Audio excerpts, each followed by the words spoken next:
जरांगे पाटलावर परभणीच्या वक्तव्यावरून गुन्हा नोंद झाला पाहिजे, ही आमची प्रमुख मागणी होती। आता इथं ठाणे अंमलदारांनी तो गुन्हा नोंद करून घेण्याचं आम्हाला आश्वासन दिलं आणि ते काम चालू आहे। आज महाराष्ट्रामधली परिस्थिती एकच आहे की वंजारी समाजाला टार्गेट करून विनाकारण आमचे नेते धनंजय मुंडे साहेब, पंकजाताई यांना विनाकारण टार्गेट करून समाजालाही टार्गेट केलं जात आहे।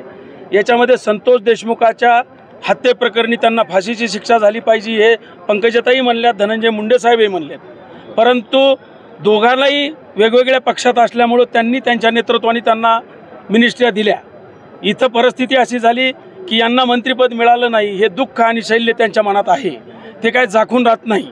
पुरावा नसताना बोलता, पुरावा कुठलाच आपल्याकडे नाही।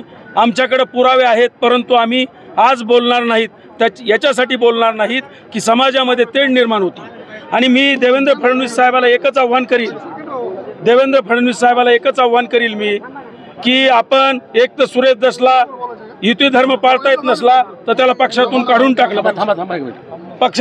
टाकलं पाहिजे, ही आमची प्रमुख मागणी आहे। की तुम्ही देवेंद्र फडणवीसाचं ऐकत नाहीत, अजितदादावरही टीका करताय, तुम्ही शिंदेवरही टीका करताय, तुम्ही कोण लागून गेलात? मी एक मीडियालाही मी विनंती करतो, मी ग्रामीण भागात काम करणारा कार्यकर्ता आहे, तुम्ही पुरावे घेतल्याशिवाय यांच्या वायफळ बडबडे ऐकले नाही पाहिजेत। मी आमच्यासारख्याला बोला, आम्ही खरं बोलू। तुम्हाला जर आणखीनही माणसं बोलायला मिळत नसले मीडियावाल्याला, तर आमच्यासारखे ग्रामीण भागामध्ये परिस्थिती वेगळी आहे आणि तिथं मुंबईत बसून या मिनिस्टरकडे जायचं, दिवसात वेगळं बोलायचं, संध्याकाळी माफी मागायची, ही परिस्थिती चालू आहे। मला एक सांगायचं आहे, या तालुक्यामध्ये खरंच भ्रष्टाचार नाही? वाळूचं काम, सिंदफणाच्या वाळूचं काम कोण करतंय?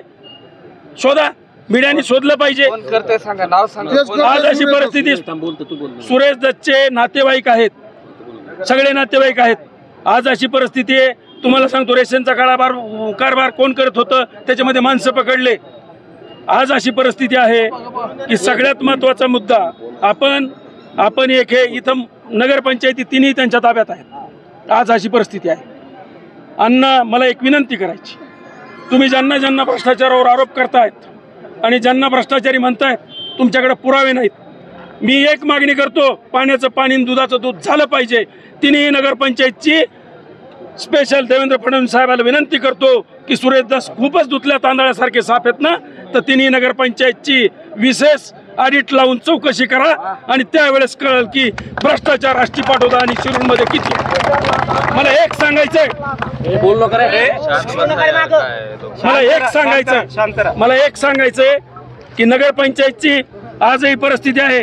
चला, आज पाटोद्यामध्ये तुम्ही सगळे मीडियावाले आलात, आज अशी परिस्थिती सांगतो, फिल्टरचं पाणी नाही। परिस्थिती काय आहे? फिल्टरचं पाणी नाही, रस्ते नाहीत।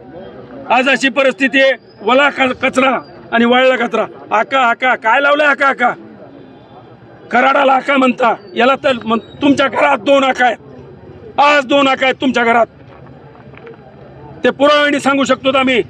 नगरपंचायतच्या कारभारामध्ये आज कोण आका आहे? तिन्ही तालुक्याच्या नगरपंचायतची मी देवेंद्र फडणवीस साहेबाला, अजितदादांना आणि शिंदे साहेबांना विनंती करतो